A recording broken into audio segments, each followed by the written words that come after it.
Glória a Deus, graça e paz. Mateus capítulo 21, versículo 28. O que vocês acham? Um homem tinha 2 filhos, chegando-se ao primeiro, disse: Filho, vá hoje trabalhar na vinha. Ele respondeu: Não quero ir. Mas depois, arrependido, foi. Dirigindo-se ao outro filho, o pai disse a mesma coisa, e ele respondeu: Sim, Senhor, mas não foi. Qual dos 2 fez a vontade do Pai? Eles responderam: O primeiro. Então Jesus disse: Em verdade lhes digo que os publicanos e as prostitutas estão entrando no reino de Deus primeiro que vocês. Porque João veio até vocês no caminho da justiça e vocês não acreditaram nele. No entanto, os publicanos e as prostitutas acreditaram. Vocês, porém, mesmo vendo isso, não se arrependeram depois para acreditar nele. Escutem outra parábola. Havia um homem, dono de terras, que plantou uma vinha, pôs uma cerca em volta dela, construiu um lagar, edificou uma torre e arrendou a vinha a uns lavradores. E depois ele ausentou-se do país. Quando chegou o tempo da colheita, o dono da vinha mandou os seus servos aos lavradores para receber os frutos que cabiam a ele. Mas os lavradores, agarrando-os, os servos, espancaram um, mataram outro e apedrejaram ainda outro. O dono enviou ainda outros servos em maior número e os lavradores fizeram a mesma coisa com eles. Por último, o dono da vinha enviou-lhes o seu próprio filho, pensando: O meu filho eles respeitarão. Mas os lavradores, vendo o filho, disseram uns aos outros: Este é o herdeiro. Venham, vamos matá-lo e ficar com a herança dele para nós. E agarrando-o, lançaram-no fora da vinha e o mataram. Quando, pois, vier o dono da vinha, que fará aqueles lavradores? Eles responderam: Fará perecer horrivelmente aqueles malvados e arrendará a vinha a outros lavradores que lhes entregarão os frutos no tempo certo. Então Jesus perguntou: Vocês nunca leram nas Escrituras? A pedra que os construtores rejeitaram, essa veio a ser a pedra angular. Isso procede do Senhor e é maravilhoso aos nossos olhos? Portanto, eu lhes digo que o reino de Deus será tirado de vocês e entregue a um povo que lhe produza os respectivos frutos. Todo o que cair sobre esta pedra ficará em pedaços, e aquele sobre quem ela cair ficará reduzido a pó. Os principais sacerdotes e os fariseus, ouvindo estas parábolas, entenderam que Jesus falava a respeito deles. E, embora quisessem prendê-lo, tinham medo das multidões, porque estas o consideravam como profeta. Glória a Deus. A segunda parte de Mateus capítulo 21 fala sobre o convite de Deus de participarmos da sua obra. Jesus começa aqui esse trecho falando sobre... É uma parábola, né? Na verdade são 2 parábolas. A primeira delas, Jesus fala sobre 2 tipos de filhos. Ontem nós comentamos rapidamente. Todos nós estamos inseridos nesta palavra. Existem 2 tipos de filhos. Perceba que o texto está falando de pessoas que de alguma forma tiveram uma experiência com Deus, conheceram a palavra de Deus, conheceram o chamado de Deus. Há um chamado de Deus para todos nós. Ninguém é indesculpável nesse sentido. As pessoas sabem que Deus as chama para Ele e para participar da sua obra, cooperar com a sua obra, e nós precisamos nos atentar para essas 2 parábolas. A primeira parábola, então, Jesus fala que tem um filho que ele na hora, ele diz, ele é sincero, ele diz: Eu não vou, não quero ir. Porque, amados, andar com Deus e fazer a vontade de Deus é uma decisão, é uma escolha, e é uma decisão diária. Todos os dias nós precisamos renovar essa decisão diante do Senhor. Eu quero, Senhor, permanecer em Ti, fazer a Tua vontade, lutar todos os dias contra a minha carne, contra o mundo, contra o diabo, e fazer a Tua vontade. Então o primeiro filho, ele é muito sincero de dizer não, mas logo depois que ele diz não, ele se arrepende, e aí essa virtude tão especial, arrependimento, mudança de mente, de coração, de escolha. Ele se arrepende. Mas um outro filho, ele também é rápido em responder e parece que ele quer responder da maneira correta. Ele diz sim, Senhor, mas o coração dele não é profundamente envolvido com o Senhor. Ele diz sim, Senhor, talvez até ele gostaria de fazer a vontade de Deus, mas ele não está disposto a se comprometer. Então ele diz sim, Senhor, mas ele não vai. Então há muitas pessoas dizendo, eu sei que Deus tem uma obra na minha vida, eu sei que Jesus é o caminho, mas não vai, não se entrega, não obedece, não se compromete. E aí Jesus traz essa realidade para os que estavam o escutando. Jesus pergunta para aqueles que estavam ali em Jerusalém, dizendo, qual dos dois fez a vontade do Pai? Então eu e você podemos fazer a vontade do Pai todos os dias. A vontade do Pai é que a gente coopere, participe da sua obra. A vontade do Pai é que a gente se arrependa de toda vez que a gente diz não no coração. Nós precisamos nos arrepender. E aí eles falaram que quem fez a vontade do Pai foi o que se arrependeu. Aí Jesus diz a eles, esses religiosos que estavam ali, Jesus fala, publicanos e prostitutas entrarão no reino de Deus primeiro do que vocês. Irmãos, há muitas pessoas que parecem politicamente corretas, pessoas que com muita justiça própria, mas elas não se arrependem. Porque a justiça própria é um dos maiores inimigos da cruz. A pessoa, quanto mais justiça própria ela tem, menos ela percebe que ela precisa da graça de Deus, que ela é miseravelmente perdida se não for a graça de Deus. Por isso endurece o coração para o arrependimento. Nós precisamos ter um coração que se arrepende, que obedece, e o texto diz, no versículo de número 32, o Senhor diz, João veio até vocês no caminho da justiça e vocês não creram nele. Não acreditaram. No entanto, os publicanos e prostitutas, ele está falando de pessoas que eram desprezadas pela sociedade, e as prostitutas, pessoas deliberadamente entregues ao pecado, publicamente, acreditaram, creram em João. Vocês, mesmo vendo isso, não se arrependeram para acreditar nele depois. Nós precisamos nos arrepender para crer, nos arrepender para conhecer a Deus, nos arrepender para participar da obra de Deus. Mas a segunda parábola, eu quero me ater um pouco mais a ela, é a parábola chamada dos lavradores maus, os trabalhadores maus. Uma coisa interessante sobre essa parábola é que fala sobre o Deus que é dono de todas as coisas, Deus dono da obra, ele nos chama para participar da sua obra. Agora, o fato da gente estar participando da obra de Deus, ou de coisas relacionadas a Deus, não significa que a gente está agradando ou fazendo a vontade de Deus. Nós podemos tornar a religião, a nossa fé, a nossa doutrina, tornar estas coisas muito mais meio da gente alcançar os nossos próprios interesses, fazer da obra de Deus uma religiosidade apenas para agradar aos homens, agradar a nós mesmos. Nós podemos estar equivocadamente envolvidos com a obra de Deus, e é essa parábola que fala disso.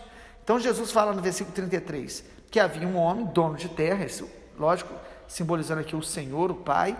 Ele plantou uma vinha, fala aí da obra de Deus, construiu nela um lagar, edificou uma torre, e se ausentou do país. Mas chega um momento que ele vai vir buscar a sua colheita, ou seja, o Senhor, ele deixou a sua obra na terra, e há muitas pessoas dizendo que estão fazendo a obra de Deus, e Deus vai vir para a prestação de contas, para colher os frutos que cabem a ele, versículo 34, para receber os frutos que cabiam a ele. Irmãos, a glória é de Deus, os frutos são para Deus, a obra é de Deus e precisa ser para a glória dele. Nós não podemos tentar usar a obra de Deus para alcançar os nossos próprios desejos. Tem muita gente, e isso é uma tentação para todos nós. Podemos estar fazendo a obra de Deus para alcançar os nossos próprios desejos, interesses particulares. Versículo 35 diz que os lavradores agarraram os servos, espancaram, mataram uns, apedrejaram outros. Ou seja, aquelas pessoas que estavam envolvidas com a lavoura de Deus, quando Deus envia pessoas dele para prestar contas, eles não creem, não escutam. É quando a gente se endurece para os verdadeiros profetas, para verdadeiras palavras que Deus está trazendo, para nos confrontar, para trazer arrependimento. Quando a gente começa a se achar o dono da obra de Deus, o dono da verdade. E o Senhor diz aqui que Ele enviou mais trabalhadores, e eles também maltrataram estes. E aí o versículo 38 diz que o Senhor enviou o seu próprio filho. E quando os lavradores viram que era o filho, o herdeiro, o agarraram, lançaram fora e mataram. Aí o versículo 40 diz: quando vier o dono da vinha, o que ele fará àqueles lavradores? Essa parábola é muito clara sobre o dia da vinda do Senhor, quando todos nós vamos prestar contas. Não é só o ímpio, aquele que realmente rejeitou o Senhor, vai prestar conta, mas aqueles que estão envolvidos com a obra de Deus, aqueles que dizem que são religiosos, que estão envolvidos com a religião, todos vamos comparecer diante do Senhor. No versículo 41, eles responderam: fará perecer horrivelmente aqueles malvados e arrendará a vinha a outros lavradores que lhe entregarão os frutos no tempo certo. E sabe o que acontece nessa parábola? Diz o texto aí que eles entenderam a parábola. Isso é muito interessante, né? No versículo de número 45, os principais sacerdotes fariseus, ouvindo estas parábolas, entenderam que Jesus falava a respeito deles. Então eu quero compartilhar pelo menos 5 curiosidades dessa parábola. Primeiro é essa: todos entenderam. Você sabe que tem parábola que nem os discípulos entendiam, tinha que perguntar depois. Aqui parece que é muito claro, e eu e você estamos lendo, estamos entendendo. Deus está mostrando para nós que Ele nos chama para participar da obra dEle, mas nós precisamos fazer a obra de Deus, com Deus e para a glória de Deus. A segunda característica interessante é que é uma pergunta que eu quero fazer: o que nós estamos fazendo com a vinha do Senhor? Como nós temos trabalhado para Deus? Ou se é que estamos trabalhando? Porque a Bíblia diz que nós não devemos fazer a obra do Senhor relaxadamente. E nem devemos fazer a obra do Senhor para receber recompensas de homens, elogios de homens. Então, o que nós estamos fazendo com a vinha do Senhor? Esses lavradores maus estavam usando para os seus próprios interesses.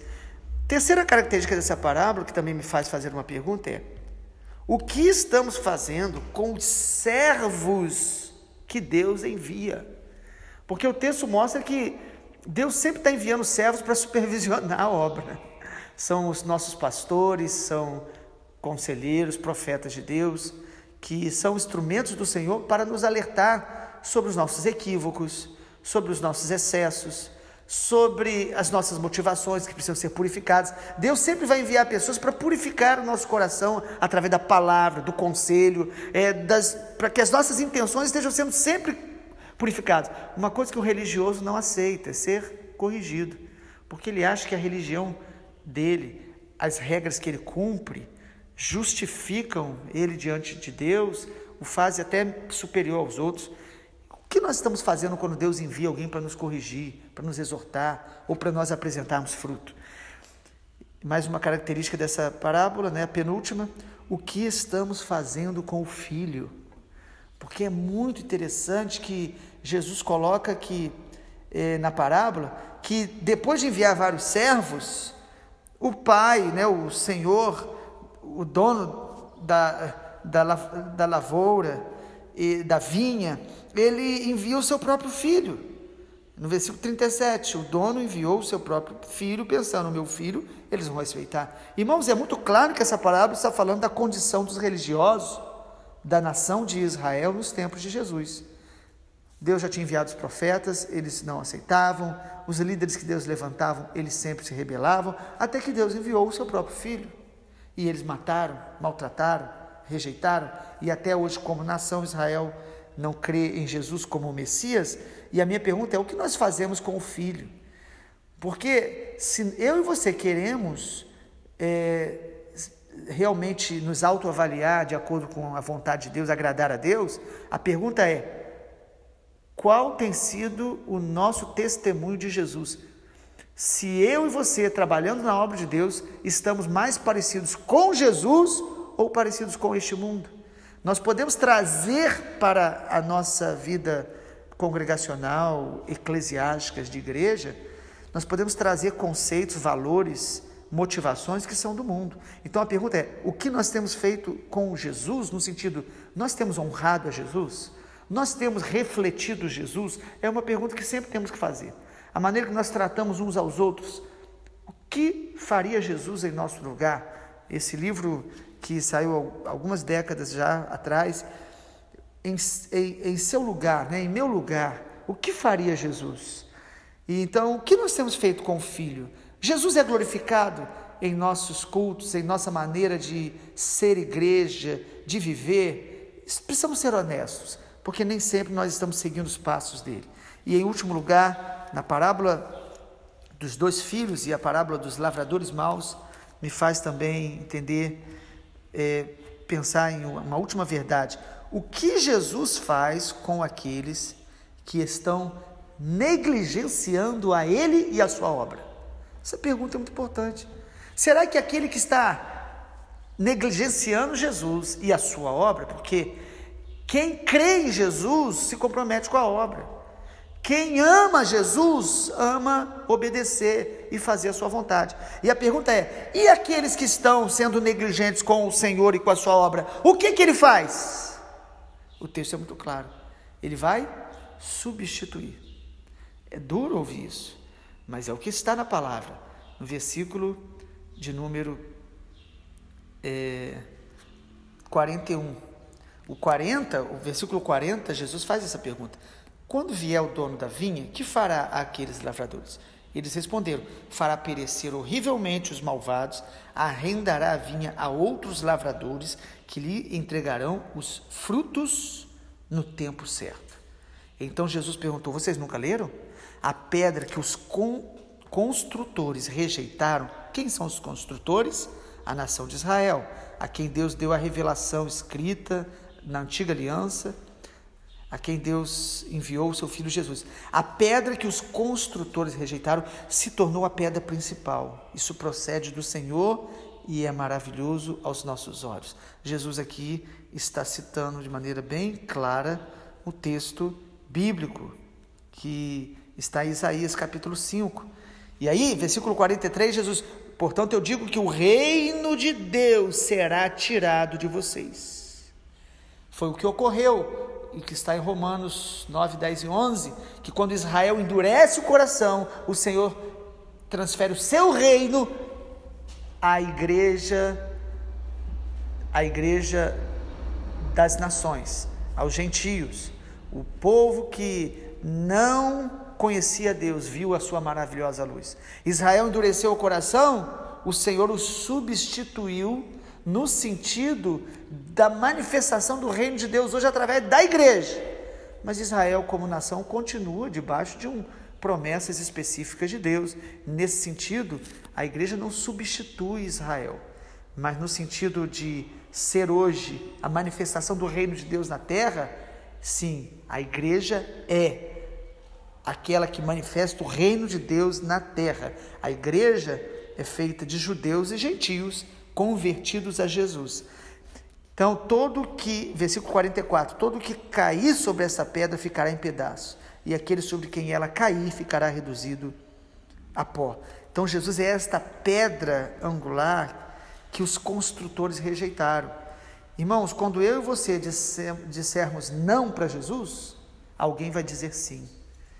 Todo dia tem pessoas dizendo: não, eu não vou agora, eu não vou obedecer, eu não quero me comprometer com Deus, eu não quero me comprometer com a obra de Deus, porque eu não quero ter desgastes, eu não quero ter problemas. Tudo isso é desculpa, porque quando a gente ama Jesus, a gente ama a vontade dele, e a vontade dele é nos comprometer plenamente com a sua obra e com o seu reino. O reino de Deus inclui tudo isso, o governo de Deus e a manifestação da vontade dele na terra. Então, o que Jesus faz com quem negligencia a ele e a sua obra? Ele substitui. Ele sempre terá o seu remanescente sobre a terra. Vamos orar? Pai, obrigado pela tua palavra nessa manhã. Eu oro para que o nosso coração seja mais quebrantado, Senhor. Nós não queremos, Pai, nos esconder por trás do que já sabemos e fazemos. Nós queremos Te conhecer mais, Te amar mais, e estar sendo santificados pelo Senhor dia após dia, para que nós venhamos a fazer a obra com o Senhor, e não apenas, ó Deus, usar até muitas vezes a Tua obra, ó Deus, com interesses pessoais, motivações corrompidas. Purifica o nosso coração nessa manhã, a cada um que ouve essa mensagem, em nome do Senhor Jesus. Queremos dizer: eis-me aqui, envia-nos, usa-nos todos os dias para semear a boa palavra do reino de Deus, e dar a glória, a honra, e devolver a Ti toda a glória e honra e o fruto para o Teu louvor, em nome de Jesus. Amém, Senhor.